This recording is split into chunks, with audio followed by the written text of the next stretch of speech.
നമസ്കാരം. എന്തുകൊണ്ട് ശ്രീലങ്ക സന്ദർശിക്കണം? ശ്രീലങ്കയിൽ എന്തൊക്കെ കാണാനുണ്ട്? ഇത്തരം ചോദ്യങ്ങൾക്കുള്ള ഉത്തരമാണ് ഇന്നത്തെ വീഡിയോയിലൂടെ പങ്കുവയ്ക്കുന്നത്. Guys, my name is Shan Geo. Welcome to the video. ഒന്നാമത്തെ കാര്യം, ഇന്ത്യയിൽ നിന്നും വളരെ ചുരുങ്ങിയ ചെലവിൽ സന്ദർശിക്കാൻ പറ്റിയ ഒരു വിദേശ രാജ്യമാണ് ശ്രീലങ്ക എന്നതാണ്. അതുപോലെ ഇന്ത്യക്കാർക്ക് അധികം ബുദ്ധിമുട്ടില്ലാതെ എളുപ്പത്തിൽ വിസ ലഭിക്കുന്ന ഒരു രാജ്യം കൂടിയാണ് ശ്രീലങ്ക. ശ്രീലങ്കയുടെ തലസ്ഥാനമായ കൊളംബോയിലാണ് വിമാനം ഇറങ്ങേണ്ടത്. ആദ്യ ദിവസം വേണമെങ്കിൽ കൊളംബോയിൽ ഒരു സിറ്റി ടൂർ നടത്താം. ലോട്ടസ് ടവർ, നമ്മുടെ എറണാകുളത്തെ ബ്രോഡ്വേ പോലുള്ള പേട്ട മാർക്കറ്റ്, അവിടെയുള്ള ഒരു റെഡ് മോസ്ക്, ഗംഗരാമായ ടെമ്പിൾ, ഇതൊന്നും കൂടാതെ കൊളംബോയിലുള്ള ബീച്ചുകളിലുമൊക്കെ നിങ്ങൾക്ക് പോകാവുന്നതാണ്. ശ്രീലങ്കയിൽ നിങ്ങൾക്ക് യാത്ര ചെയ്യാൻ പല മാർഗങ്ങളുണ്ട്. ഏറ്റവും കൺവീനിയൻ്റ് ആയിട്ടുള്ള മാർഗം ഒരു കാർ ഡ്രൈവറോടുകൂടി ദിവസ വാടകയ്ക്കെടുത്ത് ശ്രീലങ്ക കറങ്ങുന്നതായിരിക്കും. ഓരോ സ്ഥലത്ത് ചെല്ലുമ്പോഴും ഡ്രൈവറുടെ അക്കോമഡേഷൻ അടക്കമുള്ള കാര്യങ്ങൾ അയാൾ തന്നെ നോക്കിക്കോളും. ഞങ്ങൾ ആ ഓപ്ഷനായിരുന്നു സെലക്ട് ചെയ്തത്. അന്ന് ഞങ്ങളെ കൊണ്ടുപോയ ഡ്രൈവർ കം ഗൈഡിൻ്റെ നമ്പർ ഡിസ്ക്രിപ്ഷനിൽ കൊടുത്തിട്ടുണ്ട്. നിങ്ങൾക്ക് വേണമെങ്കിൽ അദ്ദേഹത്തെ വാട്സാപ്പിലൂടെ കോൺടാക്റ്റ് ചെയ്യാം. രണ്ടാമത്തെ ഓപ്ഷൻ നമ്മുടെ കേരളത്തിലേതുപോലുള്ള പബ്ലിക് ബസ്സുകളാണ്. ശ്രീലങ്കയിലെ മിക്ക സ്ഥലങ്ങളിലേക്കും ബസ് സർവീസുകളുണ്ട്. അതാണ് ഏറ്റവും ബഡ്ജറ്റ് ഫ്രണ്ട്ലി ആയിട്ടുള്ള ഓപ്ഷൻ. ഇനി മൂന്നാമത്തെ ഓപ്ഷൻ റെൻ്റേ കാറും ഓട്ടോറിക്ഷയുമാണ്. ഇൻ്റർനാഷണൽ ഡ്രൈവിംഗ് ലൈസൻസ് ഉണ്ടെങ്കിൽ കാറും ഓട്ടോറിക്ഷയും വാടകയ്ക്ക് കിട്ടും. മറ്റ് സ്ഥലങ്ങളിലൊന്നുമില്ലാത്ത ശ്രീലങ്കയിലെ ഒരു പ്രത്യേകതയാണ് ഈ ഓട്ടോറിക്ഷ റെൻ്റൽ സർവീസ്. അങ്ങനെ കൊളംബോ കണ്ടതിന് ശേഷം പിന്നെ നിങ്ങൾക്ക് പോകാൻ സാധിക്കുക പിന്നാവാല എലിഫന്റ് ഓർഫനേജിലേക്കാണ്. ശ്രീലങ്കയിൽ ഏറ്റവും കൂടുതൽ ആളുകൾ കാണാനെത്തുന്ന ഒരു ടൂറിസ്റ്റ് അട്രാക്ഷനാണ് പിന്നാവാല എലിഫന്റ് ഓർഫനേജ്.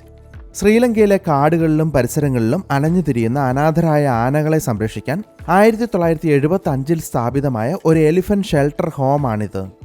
ശ്രീലങ്കയിലെ സബരഗാമുവ പ്രവിശ്യയിലുള്ള പിന്നാവാല ഗ്രാമത്തിലാണ് എലിഫന്റ് ഓർഫനേജ് സ്ഥിതി ചെയ്യുന്നത്. ഇവിടെ നിങ്ങൾക്ക് ധാരാളം വലുതും ചെറുതുമായ ആനകളെ കാണാം. കൂടാതെ അവയ്ക്ക് തീറ്റ നൽകാനുള്ള അവസരവുമുണ്ട്. അതുപോലെ ആനകളെല്ലാം തൊട്ടടുത്ത പുഴയിലിറങ്ങി കുളിക്കുന്നതും നിങ്ങൾക്ക് കാണാൻ സാധിക്കും. എന്തായാലും മറ്റെവിടെയും കാണാൻ സാധിക്കാത്ത കാഴ്ചകളാണ് പിന്നാവാല എലിഫന്റ് ഓർഫനേജിൽ നിങ്ങളെ കാത്തിരിക്കുന്നത്. ഈ എലിഫന്റ് ഓർഫനേജിനോട് ചേർന്ന് തന്നെ ഒരു സൂ കൂടിയുണ്ട്. ഇവിടെ അത്യാവശ്യം മൃഗങ്ങളെയൊക്കെ നിങ്ങൾക്ക് നടന്നു കാണാം. സൂവും പരിസരവുമൊക്കെ നല്ല ഭംഗിയുള്ള ഏരിയയാണ്. പിന്നാവാല എലിഫന്റ് ഓർഫനേജ് കണ്ടതിന് ശേഷം പിന്നെ നിങ്ങൾക്ക് പോകാൻ സാധിക്കുക അനുരാധപുര എന്ന ശ്രീലങ്കയിലെ പ്രശസ്തമായ ബുദ്ധമത തീർത്ഥാടന കേന്ദ്രത്തിലേക്കാണ്. പിന്നാവാലയിൽ നിന്നും ഏകദേശം 3 മണിക്കൂർ സഞ്ചരിച്ചാൽ അനുരാധപുരയിലെത്താം. 1700 വർഷങ്ങൾക്ക് മുമ്പ് മഹാസൻ രാജാവ് പണികഴിപ്പിച്ച ജേതവനരാമയ്യ സ്തൂപം ഇവിടുത്തെ ഒരു പ്രധാന കാഴ്ചയാണ്. പുരാതന കാലത്തെ നിലവിലുള്ള ഏറ്റവും ഉയരം കൂടിയ 3ാമത്തെ കെട്ടിടമാണിത്. അതുപോലെ പല ക്ഷേത്രങ്ങളും ചരിത്ര സ്മാരകങ്ങളും നിങ്ങൾക്കിവിടെ കാണാൻ സാധിക്കും. കൂടാതെ മിഹിന്തലെ പർവ്വതവും ഇവിടുത്തെ ഒരു അട്രാക്ഷനാണ്. കുത്തനെയുള്ള 1800 പടികൾ കയറി മിഹിന്തലെ പർവ്വതത്തിന് മുകളിൽ കയറിയാൽ ഭംഗിയുള്ള കാഴ്ചകൾ നിങ്ങൾക്ക് ആസ്വദിക്കാം. അനുരാധപുരയിൽ നിന്നും ഏകദേശം 2 മണിക്കൂർ നേരം സഞ്ചരിച്ചാൽ എത്തുന്ന പൊളനറുവയാണ് ശ്രീലങ്കയിലെ അടുത്ത കാഴ്ച. യുനെസ്കോ ലോക പൈതൃക പട്ടികയിൽ സ്ഥാനം പിടിച്ചിട്ടുള്ള ശ്രീലങ്കയിലെ ഒരു പ്രാചീന നഗരമാണ് പൊളനറുവ. 1000 അറകളുള്ള റോയൽ പാലസ് ആണ് ഇവിടുത്തെ ഏറ്റവും ശ്രദ്ധേയമായ കാഴ്ച. ഈ നഗരം നിർമ്മിച്ചത് വിജയബാഹു എന്ന ചോള രാജാവായിരുന്നു. ജനനാഥമംഗളം എന്ന പേരിലും പൊളനറുവ അറിയപ്പെടുന്നു. പണ്ട് കാലത്ത് ഉപയോഗിച്ചിരുന്ന ആഭരണങ്ങൾ, ആയുധങ്ങൾ, വീട്ടുപകരണങ്ങൾ എന്നിവയുടെ വിപുലമായ ശേഖരമടങ്ങിയ ഒരു മ്യൂസിയവും ഇവിടെയുണ്ട്. പൊളനറുവയിൽ നിന്നും ഏകദേശം 1.5 മണിക്കൂർ നേരം സഞ്ചരിച്ചാൽ ശ്രീലങ്കയിലെ മറ്റൊരു ടൂറിസ്റ്റ് ഡെസ്റ്റിനേഷനായ ദംബുള്ള കേവ് ടെമ്പിളിലെത്താം. സുവർണക്ഷേത്രം എന്നും അറിയപ്പെടുന്ന ഇവിടം മൊത്തം 80ലധികം ഗുഹകളാണുള്ളത്. എന്നാൽ 5 ഗുഹകളിലാണ് വിനോദസഞ്ചാരം അനുവദിച്ചിട്ടുള്ളൂ. ശ്രീലങ്കൻ രാജാക്കന്മാരുടെയും ഹിന്ദു ദൈവങ്ങളുടെയും ദേവതകളുടെയും ഏതാനും പ്രതിമകൾക്കൊപ്പം സുവർണക്ഷേത്രത്തിൽ 150ലധികം ബുദ്ധ പ്രതിമകളുമുണ്ട്. ഗുഹകളുടെ ചുവരിൽ നിരവധി ചുവർ ചിത്രങ്ങളും വരച്ചിട്ടുണ്ട്. BC 1-ാം നൂറ്റാണ്ട് മുതൽ സന്യാസിമാർ വസിച്ചിരുന്നു എന്ന് കരുതപ്പെടുന്ന ഇവിടം ശ്രീലങ്കയിലെ ഒരു പുണ്യ തീർത്ഥാടന കേന്ദ്രം കൂടിയാണ്. ദംബുള്ള കേവ് ടെമ്പിൾ കണ്ടതിന് ശേഷം നിങ്ങൾക്ക് പോകാൻ സാധിക്കുക അതിനടുത്ത് തന്നെയുള്ള സിഗിരിയ ലയൺ റോക്ക് കാണാനാണ്. യുനെസ്കോയുടെ ലോക പൈതൃക കേന്ദ്രങ്ങളിൽ സ്ഥാനം പിടിച്ചിട്ടുള്ള ഒന്നാണ് ഈ സിഗിരിയ ലയൺ റോക്ക്. 400ഓളം മീറ്റർ ഉയരമുള്ള ഒരു കൂറ്റൻ പാറയ്ക്ക് മുകളിൽ 4 ഏക്കറോളം വരുന്ന സ്ഥലത്ത് പണ്ടത്തെ രാജകൊട്ടാരത്തിൻ്റെയും ബുദ്ധവിഹാരത്തിൻ്റെയും ചരിത്ര അവശിഷ്ടങ്ങളും നമുക്ക് കാണാം.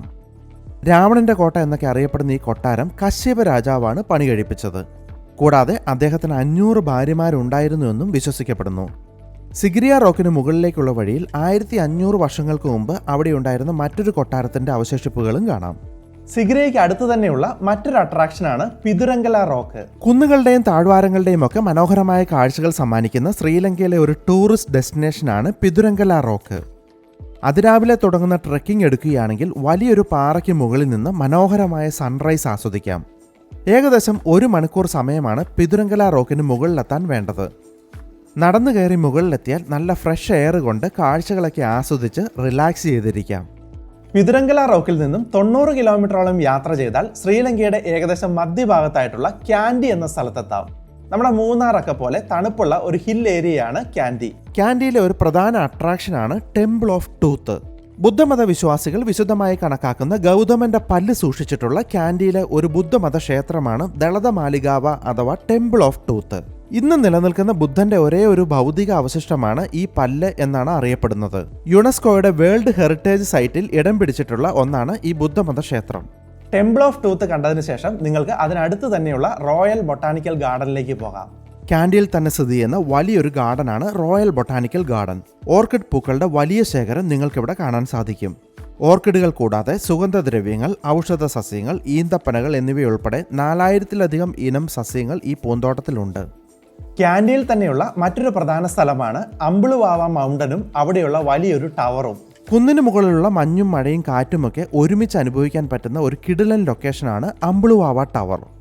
അമ്പുളുവാവ മൗണ്ടന് മുകളിലാണ് അമ്പുളുവാവ ടവർ ഉള്ളത്. മലയ്ക്ക് താഴെ നിന്നും ഓട്ടോയിൽ വേണം മുകളിലേക്ക് എത്താൻ. കുത്തനെയുള്ള കയറ്റത്തിലൂടെയുള്ള ഓട്ടോ സവാരി ഒരു പ്രത്യേക അനുഭവമായിരിക്കും. കുന്നിന് മുകളിലെത്തിയാൽ വെള്ള നിറമടിച്ച ഒരു കോൺ ടൈപ്പ് നിർമ്മിതി കാണാം. അതാണ് അമ്പുളുവാവ ടവർ. സമുദ്രനിരപ്പിൽ നിന്നും 3567 മീറ്ററാണ് ഈ ടവറിന്റെ ഉയരം. ടവറിന്റെ ഏറ്റവും മുകളിൽ കയറിയാൽ മനോഹരമായ കാഴ്ചകൾ നിങ്ങൾക്ക് കാണാനാകും. ടവർ കണ്ടിറങ്ങിയതിന് ശേഷം നിങ്ങൾക്ക് അടുത്തതായി പോകാൻ സാധിക്കുന്നത് ക്യാൻഡിയുടെ സൗത്ത് ഭാഗത്തായിട്ടുള്ള നുവാര ഏലിയയിലേക്കാണ്. ശ്രീലങ്കയിൽ എത്തുന്ന ഏതൊരു സഞ്ചാരിയും സന്ദർശിക്കേണ്ട മറ്റൊരു സ്ഥലമാണ് നുവാര ഏലിയ. പ്രത്യേകിച്ച് പ്രകൃതി സ്നേഹികൾ തീർച്ചയായും സന്ദർശിക്കേണ്ട സ്ഥലമാണിത്. അതിമനോഹരമായ തേയിലത്തോട്ടങ്ങളാണ് ഇവിടെ നമ്മളെ വരവേൽക്കുക. നല്ല പച്ചപ്പ് നിറഞ്ഞ ഈ പ്രദേശത്ത് ശുദ്ധവായു ശ്വസിച്ച് റിലാക്സ് ചെയ്തിരിക്കാം. സമുദ്രനിരപ്പിൽ നിന്നും 1884 മീറ്റർ ഉയരത്തിൽ സ്ഥിതി ചെയ്യുന്നത് കൊണ്ട് തന്നെ നല്ല തണുത്ത കാലാവസ്ഥയാണ് ഇവിടുത്തേത്, പ്രത്യേകിച്ച് രാവിലെയും വൈകുന്നേരവും. കൂടാതെ നമ്മളെ അതിശയിപ്പിക്കുന്ന വെള്ളച്ചാട്ടങ്ങളും ഇവിടെയുണ്ട്. ശ്രീലങ്കയിലെ പ്രധാന തേയില ഉൽപ്പാദന കേന്ദ്രം കൂടിയായ നുവാര ഏരിയയിലെ ടീ ഫാക്ടറികൾ സന്ദർശിച്ച് ചായ രുചിച്ചു നോക്കാനുള്ള അവസരവുമുണ്ട് ഇവിടെ. ശ്രീലങ്കയിലെ ഹൈ റേഞ്ചിലൂടെയുള്ള ട്രെയിൻ യാത്രയും നിങ്ങൾ എക്സ്പീരിയൻസ് ചെയ്യേണ്ട ഒന്നാണ്. ക്യാൻഡി റെയിൽവേ സ്റ്റേഷനിൽ നിന്നോ നുവാര ഏലിയ റെയിൽവേ സ്റ്റേഷനിൽ നിന്നോ നിങ്ങൾക്ക് ഈ യാത്ര ആരംഭിക്കാവുന്നതാണ്. വളഞ്ഞു പുളഞ്ഞ റെയിൽ പാളങ്ങളിലൂടെ വലിയ കയറ്റങ്ങൾ കയറി പച്ചപ്പ് നിറഞ്ഞ കുന്നുകൾക്കിടയിലൂടെയുള്ള എള്ളു വരെ നീണ്ടു നിൽക്കുന്ന ഈ ട്രെയിൻ യാത്ര അതിമനോഹരമാണ്. തേയിലത്തോട്ടങ്ങളും ചെറിയ ടൗണുകളും മഞ്ഞുമൊക്കെ ആസ്വദിച്ച് ട്രെയിനിൽ അങ്ങനെ സമയം ചെലവഴിക്കാവുന്നതാണ്. ശ്രീലങ്കയിൽ വന്നാൽ ഈ ട്രെയിൻ യാത്ര നിങ്ങൾ ഒരിക്കലും മിസ് ചെയ്യരുത്. നിങ്ങൾ ഡ്രൈവറോട് കൂടിയ കാറാണ് വാടകയ്ക്ക് എടുത്തിട്ടുള്ളതെങ്കിൽ ഡ്രൈവറോട് നിങ്ങളെ നുവാര ഏരിയ റെയിൽവേ സ്റ്റേഷനിൽ ഡ്രോപ്പ് ചെയ്ത ശേഷം എള്ള് സ്റ്റേഷനിലേക്ക് കാറുമായി വരാൻ പറയുക. ട്രെയിനിൻ്റെ സമയക്രമം നിങ്ങൾ ഇൻ്റർനെറ്റിൽ നോക്കി മനസ്സിലാക്കുക.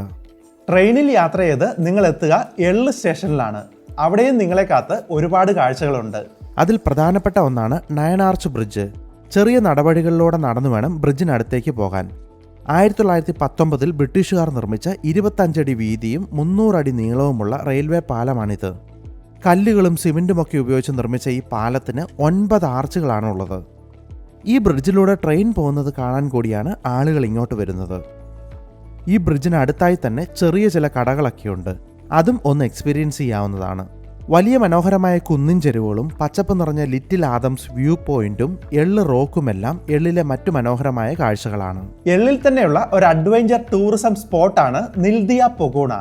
അല്പം സാഹസികതയൊക്കെ ഇഷ്ടപ്പെടുന്നവർ പോയിരിക്കേണ്ട ഒരു സ്ഥലമാണ് നിൽദിയ പൊഗൂണ.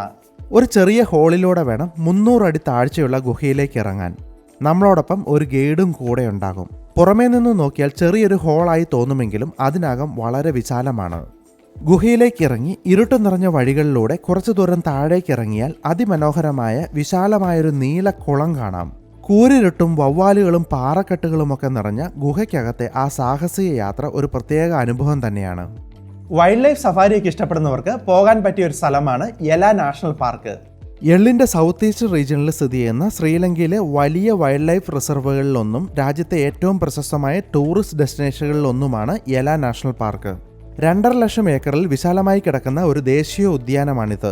വിവിധയിനം മൃഗങ്ങളെയും പക്ഷികളെയും ഒക്കെ ഇവിടെ നിങ്ങൾക്ക് കാണാൻ സാധിക്കും. ആകെ 5 ബ്ലോക്കുകളാക്കി തിരിച്ചിരിക്കുന്ന ഈ നാഷണൽ പാർക്കിൽ 2 ബ്ലോക്കുകളാണ് ടൂറിസ്റ്റുകൾക്കായി തുറന്നു നൽകിയിട്ടുള്ളത്. ഈ നാഷണൽ പാർക്കിലൂടെ നിങ്ങൾക്ക് ജീപ്പ് സഫാരി നടത്താനാകും. നിരവധി മൃഗങ്ങളെ ഈ ജീപ്പ് സഫാരിയിൽ നിങ്ങൾക്ക് കാണാൻ സാധിക്കും. കടലിനാൽ ചുറ്റപ്പെട്ട രാജ്യമായതുകൊണ്ട് തന്നെ ശ്രീലങ്കയിൽ ധാരാളം ബീച്ചുകളുണ്ട്. Mirissa beach, Bentota beach, Nilaveli beach, Arugam bay beach എന്നിവയൊക്കെ നിങ്ങൾക്ക് സന്ദർശിക്കാവുന്ന കിടിലൻ ബീച്ചുകളാണ്. അറുഗാം ബേ ബീച്ച് സർഫിങ്ങിന് പ്രശസ്തമാണ്. ശ്രീലങ്കയിൽ 20-നടുത്ത് ബീച്ചുകളുണ്ട്. അതുകൊണ്ട് തന്നെ നിങ്ങളുടെ ലൊക്കേഷനും സമയവും ഒക്കെ പരിഗണിച്ച് ഏത് ബീച്ചിൽ പോകണമെന്ന് നിങ്ങൾക്ക് തീരുമാനിക്കാം. ഇനി ശ്രീലങ്കയിലെ ഫുഡിനെ കുറിച്ച് പറയാം. ശ്രീലങ്കയിൽ പൊതുവെ നമ്മുടെ സൗത്ത് ഇന്ത്യൻ ഫുഡിനോട് ചേർന്ന് നിൽക്കുന്ന തരത്തിലുള്ള ഭക്ഷണമാണുള്ളത്. ശ്രീലങ്കയിൽ ഹോപ്പേഴ്സ് എന്നറിയപ്പെടുന്ന ഈ അപ്പം വളരെ ഫേമസ് ആണ്. എവിടെ ചെന്നാലും ഈ അപ്പം കിട്ടും. രുചിയിൽ അല്പം വ്യത്യാസമുണ്ടെങ്കിലും നമ്മുടെ സ്വന്തം ദോശയും ഇവിടെ കിട്ടും. അതുപോലെ ശ്രീലങ്കയിലെ റൈസ് ആൻഡ് കറിയും നിങ്ങൾക്ക് രുചിച്ച് നോക്കാവുന്നതാണ്. നമ്മുടെ നാട്ടിലെ നാടൻ ഊണിനെയാണ് ഇവിടെ റൈസ് ആൻഡ് കറി എന്ന് പറയുന്നത്. ഇതൊക്കെയാണ് ശ്രീലങ്കയിൽ നിങ്ങളെ കാത്തിരിക്കുന്ന കാഴ്ചകളും വിശേഷങ്ങളും.